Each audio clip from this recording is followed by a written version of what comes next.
Good morning, everyone. Zikomo kwambiri mwaswera bwanji nonse. And good morning, Harold. Komanso inenso ndikukupatsani moni bambo Harold. I'd like to read this morning from Mark chapter 15 and verse 29. Ndiye ndikufuna tu ndiwerenge tu masana ano tu ku Marko chapter 15 ndime yake ya 9. And they that passed by railed on him, wagging their heads and saying, "Oh, thou that destroyest the temple, and buildest it in 3 days, save thyself and come down from the cross." Likewise also the chief priests mocking said among themselves with the scribes, "He saved others, he cannot save himself." Verse 29. Okay, verse 29, sorry. Ndipo verse 29 ikunena chonchi. Ndipo iwo akupitirirapo anamchitira mwano, napukusa mitu yawo nanena, "Ha, iwe wakupasula kachisi ndi kumanga masiku atatu, udzipulumutse mwini, nutsuke pa mtanda." Motero msansembe akulu anamtonthoza kwa iwo okha pamodzi ndi alembi nanena, "Anapulumutsa ena, sakhoza kudzipulumutsa yekha." This happened around the cross where the Lord Jesus Christ was crucified. Izitu zinachitikatu mozungulira pa mtanda pamene Yesu Kristu amapachikidwapo. He hung upon a cross between two thieves, and there was a crowd gathered around him.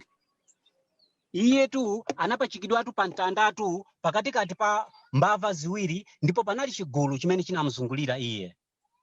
And as the crowd stood around, they yelled out curses at him and they insulted him.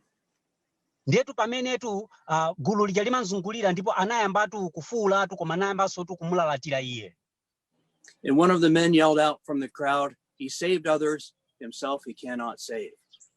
Ndiye munthu mmodzi anafuula kuchoka mu gulu muja ananena kuti, "Taonani munthu uyu anapulumutsa anthu ena koma yekha sangathe kudzipulumutsa ku imfa imeneyi." So we think about what he said when he said himself he cannot save, and is it really true? Nde ifetu tikuganiza kuna kwa kuti pamene anthu ena amafotokoza zokuti anapulumutsa ena koma yekha sangathe kudzipulumutsa sizinali zoonayi. The Lord Jesus Christ was God. He was the Son of God. He created everything. He could have saved himself if he wanted to. Ambuye Yesu Kristu tu anali ndi Mulungu komanso ndi mwana wa Mulungu, ndipo akanafuna atu mutsiku nthawi imeneyi kuti adzipulumutseka akanatha kudzipulumutsa bwinobwino koma iye sanafune kutero. Many times people tried to kill him and he escaped from them. Inu mukudziwa kuna kuti Bible limafotokoza momveka bwino kuti pali nthawi zambiri zimene anthu ena anayesetsa kumupha iye koma iye anangochokapo pakati paja kwasiya iwo atangoyima chetechete. He performed many miracles, and miraculously he could escape from any situation. Iye tu anapanga tu zodabwitsa zazikulu zambiri ndipo tu pamene paja ndi chodabwitsa akanatha kupanga chodabwitsa ndi kwasiya anthu aja ndi kuchokapo. He said, "I have the power to lay down my life, and I have the power to take it up again." Iye tu ananena chonchi, "Ine ndili nayo mphamvu yakutaya moyo wanga komanso ndili nayo mphamvu yakutenga moyo wanga." Men crucified him on a cross, but he gave up his own spirit. No one killed him. Mukudziwa inu, anthu anatenga thupi lake ndi kulikhomera pa mtanda koma iyetu anatenga mzimu wake tu naupereka iye. He even said that he could call upon his Father and he would send him 72,000 angels to rescue him. Ndipo iyetu anatha kunena kuna kwa kuti akanatha kuitana atu kwa Atate wake kumwamba ndipo pa nthawi imeneyo Atate akanatha kutumiza angelo okwanira 72,000 ndipo akanatha kumupulumutsa iye. So really he could have saved him, but for a very good reason, he could have saved himself, but for very good reasons he could not save himself. Koma zona iye pa nthawi imene ija akanatha kudzipulumutsa yekha koma pa chifukwa chabwino kwambiri sanapange chiganizo choti adzipulumutse yekha. He could not save himself and fulfill scripture. Iye tu sakanatha kudzipulumutsa yekha pamene paja ndi kukwaniritsa malemba. When sin came in, God promised that there would be a savior that would come, and that savior would have to die. Inu mukudziwa pamene uchimo tu unalowa atu mu dziko lapansi Mulungu analonjeza kuti kudzabwera mpulumutsi ndipo mpulumutsi ameneyo adzayenera kufa. In Isaiah 53 says he was wounded for our transgressions and bruised for our iniquities, and the punishment required for our peace was upon him. ndipo tu Yesaya atu ndime yake ya 53 amanena atu kuti iyetu anatunduzidwa chifukwa cha zolakwa zathu ndipo anakwapulidwa chifukwa cha machimo athu ndipo chilango chotitengera ife mtendere chinamugwera iye. So he could not save himself and fulfill scripture. Iyetu sakanatha kudzipulumutsa yekha ndi kukwaniritsa nthawi yomweyo malemba ayi. He could not save himself and obey his father. Iyetu sakanadzipulumutsa yekha ndi kumvera atu atate wake. He said, I came to do the will of him who sent me. Iyetu ananena kuti ine ndinabwera kudzapanga chifuniro cha iye amene anandituma ine. And his father sent the son to be the savior of the world. Ndiyetu atate anatumiza mwana kukhala mpulumutsi wa dziko lapansi. So the Lord Jesus Christ was born into this world, sent here by his father to go to the cross to die for you and for me. Ndiye Ambuye Yesu Khristu anabadwa mu dziko lapansi atatumizidwa ndi atate kuti tu apite pa mtanda akafe chifukwa cha iweyo komanso akafe chifukwa cha ineyo. And he was glad to do it for us. He says, I delight to do thy will, O God. Ndiyetu iyetu anali okondwera kupanga chinthu chimenechi chifukwa akunena kuti ine ndine osangalala kupanga chifuniro chanu Ambuye. So he could not save himself and obey his father. Ndiye iyetu sizinakatheka kuti azipulumutse yekha pa nthawi imene ndikumvera atate wake. If he had saved himself, we would not see his love displayed. Inu mukudziwa akanakhala kuti iye wadzipulumutsa yekha ife sitinakatha kuona chikondi chake chitaonetseredwa. Romans 5:8 says, God demonstrated his love towards us, and that while we were yet sinners, Christ died for us. Pa Roma chapter 5 ndime yake ya 8 ikunena kuti koma Mulungu atsimikiza chikondi cha mwini yekha mmenemo kuti ife chikhalire pokhala ochimwa Khristu anatifera ife. Many people would sacrifice themselves for good people, but the Lord Jesus Christ sacrificed himself for us while we were at our worst. Mukudziwa pali anthu ambiri amene tu amatha kudzipanga ukawodziwochi kapena kudzipereka kwa nsembe chifukwa chona kuti afuna apulumutse anthu abwino. Koma Ambuye Yesu Khristu anadzipanga ukadziwochi ndi kufa chifukwa cha anthu ngati ife oyipa. And he said, no greater love has a man than he would lay himself down for his friends. Ndiye akunena kuti palibe tu chikondi chachikulu chimene munthu ali nacho choposa ichi kuti munthu tu adzayitaya moyo wake chifukwa cha abwenzi ake. So if the Lord Jesus Christ has saved himself, we would never experience the love that he has for us. Ndiye Ambuye Yesu Khristu akanadzipulumutsa yekha pa mtanda paja ifetu sitinakalandira tu chikondi cha Mulungu tu pa moyo wathu.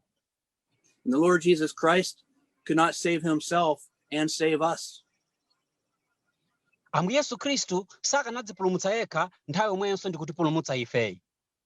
Sin requires forgiveness, and forgiveness requires punishment. Inu mukudziwa uchimo tu umasoweka kuti ukhululukidwe ndipo chikhululukiro chimasoweka kuti munthu pakhale mphotho yake imene walipira kapena chilango chake.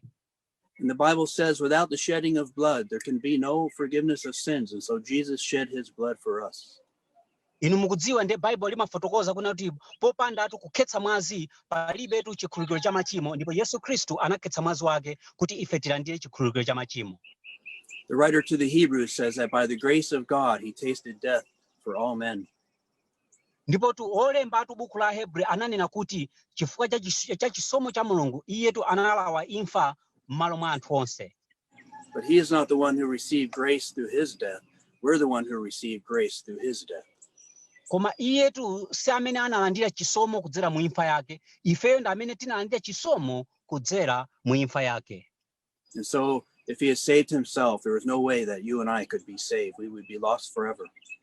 Ndetu iyetu akanakhala kuti wadzipulumutsa yekha panalibe njira ina iliyonse imene iweyo komanso ineyo tikanapulumutsidwira, tonse tikanapulumutsidwira, tonse bwezi tili otayika. The man who yelled from the cross said the Lord Jesus said he saved others. Munthutu amene anakuwa atu pa mtanda paja kuti taonani Ambuye Yesu Khristu anapulumutsa anthu ena. There are many people in Israel that he saved at that time. Inu mukudziwa kuti pa nthawi imeneyi pali anthu ambiri ku Israeli amene anapulumutsa. There was a thief on the cross next to the Lord Jesus who got saved. Palito ambiri ngakhale sotu mtanda mbava imodzi imene inapachikidwa nayo pa mtanda nayonso tu inapulumutsidwa. And the soldiers who crucified him, when they saw who he was, they got saved. komanso tu asilikali tu amene amamupachika iye ndi kumbaya iye pamene anaona kuti munthuyo anali otani nawonso anavomereza kuti amene ni mwana wa Mulungu ndipo anapulumutsidwa. Sadly, today that man is in hell, and his cry from hell throughout all of eternity will be that he saved others. Zomvetsa chisoni nchionera kwakuti munthu ameneyo amene anafuula ndi mawu kuti anapulumutsa anthu ena yekha sangadzipulumutse lero ali ku Gehena chifukwa Yesu sanapulumutsidwe. So if you're not saved today, you can't say he saved me. You can only say he has saved others. Ndeto inutu ngati sinu opulumutsidwa mu tsiku la lero simungathe kunena kuti anandipulumutsa ine chifukwa inu ndinu amene simunapulumutsidweyo koma mukhoza kunena kwakuti anthu ena anapulumutsa ndipo zomvetsa chisoni kwa inu. And if you die that way, your cry throughout all of eternity will be that he saved others. Ndetu inutu ngati mutafa mu tsiku la lero tu musanapulumutsidwe mudzakuwa ndi kufuula mawu ngati amene anafuulanso munthu ameneyu muyaya wanu wonse kaya ndi madzaka zochuluka bwanji kuti anapulumutsa anthu ena koma ine sanandipulumutse. But if you place your faith in the Lord Jesus Christ, if you realize that he died on the cross for you, you'll be able to say that he saved me. Ngatitu inu mutenga chikhulupiriro chanu mu tsiku la lero ndi kuchika pa Yesu Khristu kuti akhale mpulumutsi wanu ndipo inutu mudzakhala mukunena kuti anapulumutsanso ine. He saved others, he saved me, and he can save you too through faith in him. Ndetu iyetu anapulumutsa ena komanso anandipulumutsa ine ndipo akhoza kupulumutsani inu amene mukumvera lero mu tsiku la lero ndipo ngati muyika chikhulupiriro chanu pa iye kukhala mpulumutsi wanu. And may God bless his word to us today. And thank you for very much for listening. Nde ambuye adalitsetu mawu aketu mu tsiku la lero komanso zikomo kwambiri inu nonse chifukwa cha kumvetsera kwanu.